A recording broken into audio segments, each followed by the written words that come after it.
नमस्कार. एक तरी ओवी ज्ञानेशांची हे डॉक्टर वीरा करंदीकर आणि डॉक्टर हेवी इनामदार यांचे पुस्तक आकाशवाणीवर झालेल्या कार्यक्रमाच्या या पुस्तकावृत्तीचे आपण क्रमशः वाचन करीत आहोत.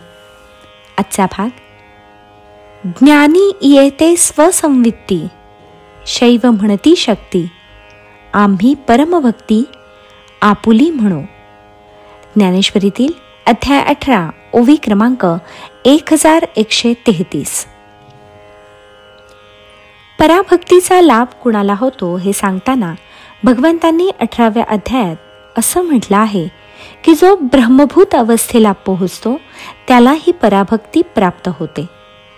ब्रह्मभूत या शब्दाचा सरळ अर्थ ब्रह्मस्वरूप झालेला म्हणजे आत्मसाक्षात्काराच्या बळावर परब्रह्माशी एकरूप झालेला असा आहे.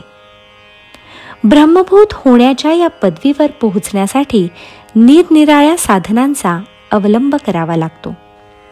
वैराग्य आपलंसं करावं लागतं आणि कामक्रोध किंवा अहंकार यांचा तसाच दंभ किंवा दर्प यांचा त्याग करावा लागतो. वाणी आणि मन यावर ताबा मिळवून एकांतवासाची आवड धरावी लागते आणि तिथं ध्यानयोगाचा आश्रय करावा लागतो. या साऱ्या साधनांचा प्रारंभ साधा सुद्धा नाही. आपल्या हातून हरेक कर्म हा ब्रह्माचाच एक आविष्कार आहे असा भाव उत्पन्न होण्यापासून ती सुरुवात आहे. म्हणजे केवळ मुखानं ईश्वराचं नाम घेणं किंवा मंदिरात बसून भजन कीर्तन करणं या रूढ कल्पनेपेक्षा पराभक्तीची ही कल्पना अगदी वेगळी आहे. तिचं नातं आत्मतत्वाचा साक्षात्कार होण्याशी आहे. साऱ्या विश्वाच्या बुडाशी असणारं, त्या विश्वाला व्यापून राहणारं आणि विश्वातल्या नाशवंत पदार्थाच्या पलीकडे पोहोचल्यावर गवसणारं असं जे अविनाशी आणि सर्वव्यापक तत्व ते हे आत्मतत्व आहे. त्यालाच कुणी परमात्मा हे नाव देतात तर कुणी परब्रह्म म्हणतात. नावं निराळी पण तत्व एकच.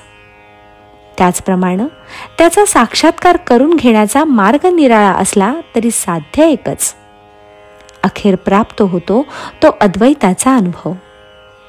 नाशवंत असं आपलं शरीर आणि तितकेच नाशवंत असे हे विश्वातले नाना पदार्थ, या सर्वांच्या पलीकडे असलेलं जे एकलं एक तत्व, त्याचा हा अनुभव.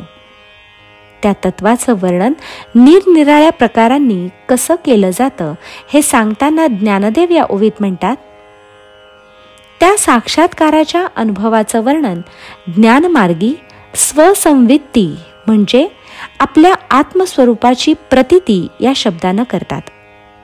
तर विश्वाच्या आदिस्थानी असलेल्या शिवाच्या ठायी आविर्भूत होणारी शक्ती असं शैव पंथांचे अनुयायी म्हणतात.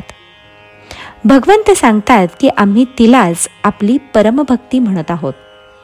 असं हे अद्वैत साक्षात्काराशी अतूट नातं जोडणारं पराभक्तीचं स्पष्टीकरण ज्ञानदेवांनी केलं आहे.